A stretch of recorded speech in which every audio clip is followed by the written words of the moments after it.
همه میدونیم که در زمان پیامبر بزرگ نوح علیه السلام،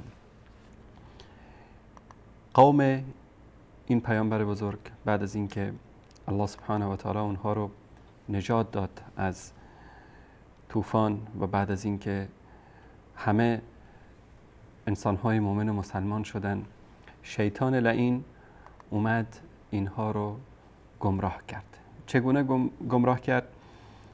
انسان‌های نیکی بودن، انسان‌های خوبی بودن، در بین این جامعه به مردم خدمت می‌کردن و اینها رو دوست داشتن، بهشون احترام می‌کردن و اینا در جامعه به اصطلاح به کارهای خیر و کارهای خوب مصروف بودن و به مردم خدمت می‌کردن. مردم هم اینا رو خیلی دوست داشتن تا اینکه اینها از دنیا رفتن. وقتی که از دنیا رفتن و فوت کردن، مردم خیلی ناراحت شدن، اندوهگین شدن، به سر کله خودشون زدن که این انسان‌های خوب از بین ما چرا رفتن. شیطان در اینجا بهترین روزنه‌ای پیدا کرد برای وسوسه و به بیراه کشاندن اینها. مردم خب اشکالی نداره، اینا از دنیا رفتن، شما یه روزی از دنیا میرید، منتها به خاطر اینکه یاد خاطر اینا گرامی بمونه در بین شما، بیایید تصاویری از اینها درست بکنید، نقاشی از اینها درست بکنید تا اینها رو مثلا در یک مکانی بگذارید، در عبادتگاهی که هر موقعی که برای عبادت میید تصاویر اینها رو ببینید و یاد خاطر اونها زنده بشه. همین کارو کردن. بعد از مدتی گفتن خب این تصاویر شاید که به مرور زمان از بین بره، چیکار بکنیم؟ بیت از سنگ مجسمه از اینها بسازیم. خلاصه از سنگ اومدن مجسمه برای اینها ساختن و اینها رو در همون اماکن، حالا بگیم مسجد در دین نوح علیه السلام، در همونجا گذاشتن و به مرور زمان این انسان‌های صالحی که انسان‌های مؤمن، متقی، پرهیزگار بودن، تبدیل شدن به بت‌هایی که من دون الله پرستیده می‌شدن. الله سبحانه و تعالی داستان این بت‌ها رو و تمسک قوم نوح علیه السلام رو به این بت‌ها در سوره نوح آیات 20، 21، 22، 23 تا 24 اینها در اینجا آورده شده. این آیه رو نشون بده احمد جان. در اینجا این ود بود، سواع بود، یغوث بود و یعوق و نصر. اینها خدایانی بودن که در حقیقت اینا بت نبودن، چون در هر دوره و زمانی حتی مشرکین عرب هیچ وقت انسان به این درجه از به اصطلاح بیشعوری سقوط نکرده بود که بیان مثلا برن تو کوه یه تیکه سنگی رو بگیرن و اسمشو بذارن لات، منات، سواع، یغوث، یعوق، نصر، بذارن اینو پرستش بکنن. در حقیقت این بت‌ها نمادی بودن از انسان‌های صالحی که در جامعه زندگی می‌کردن و به مرور زمان نسل بعدی که اومد، نسل اول خب میشناختن اونا رو، پرستش نمی‌کردن، سجده نمی‌کردن. نسل دوم که اومد، علاوه بر این که می اومدن یاد اینا رو، خاطره اینها رو تازه می‌کردن، یک بوسه هم می‌زدن. نسل بعد از اون که اومد گفتن که خب اینا خیلی انسان‌های خوبی بودن، در مقابلشون یک رکوع هم بکنیم.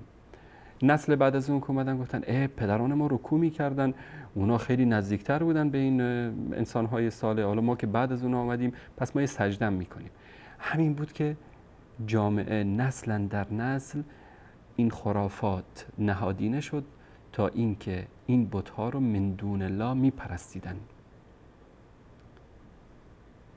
جالب اینه که همه بت پرست‌ها، حتی اونایی که الان در هند و سریلانکا و نپال و کره و کشورها چین و ژاپن و اینجا وجود دارن، شما بگید که آیا این بتی که میپرستید خداست؟ میگه نه استغفرالله، خدا نیست، خدا اون بالاست. همین اعتقاد دارن. حتی همین هندوهای گاو پرست، بت پرست، اعتقادشون این است که خدایی در بالاست. اینها کیا هستن؟ اینها وسایلی هستن که ما رو با اون خدای اصلی میرسانن. دقیقاً همون حرفی رو که مشرکان زمان رسول الله صلی الله علیه و سلم میگفتن که ما نعبدهم الا لیقربونا الی الله زلفا، ما اینها رو پرستش که نمی کنیم، اینها فقط ما رو به الله میرسانن. وسیله و واسطه رسیدن ما به الله سبحانه و تعالی هستند. متاسفانه این تقدسگرایی و به مرور زمان عبادت کردن همینطوری نسلا در نسل ادامه پیدا میکنه. خمینی مؤسس جمهوری در ایران بعد از اینکه حکومت شاه سقوط کرد و ایشون اومد به عنوان رهبر انقلاب در ایران تعیین شد، ما به خوب و بدش و اینکه چی کار کرد چی کار نکرد ما به این کار نداریم، مردم خودشون بهترین شخص رو میشناسن. منتها جنبه‌ای که ما میخوایم بررسی بکنیم همین است که چطور این غلو و افراط در مورد یک شخص منتهی میشه به پرستش، به عبادت و به کفر و به شرک. در شروع خب میدیدید که مردم میرفتن جماران ایشون رو ملاقات میکردن. بعد از اینکه فوت کرد اون فضایحی که در دفن و کفن و غیره رخ داد که همه شاهدش بودید، در تلویزیون ها دیدید.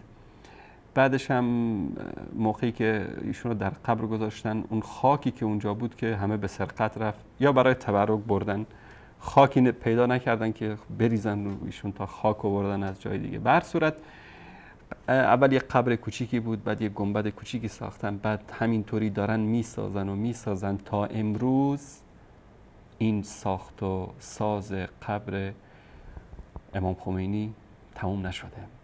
ملت بیچاره در بعضی از نقاط ایران شاید که در 24 ساعت شبانه روز یک وعده غذا برای خوردن درستایی پیدا نکنن، اما میلیاردها تومان داره خرج میشه برای این گنبد و بارگاه و قبر.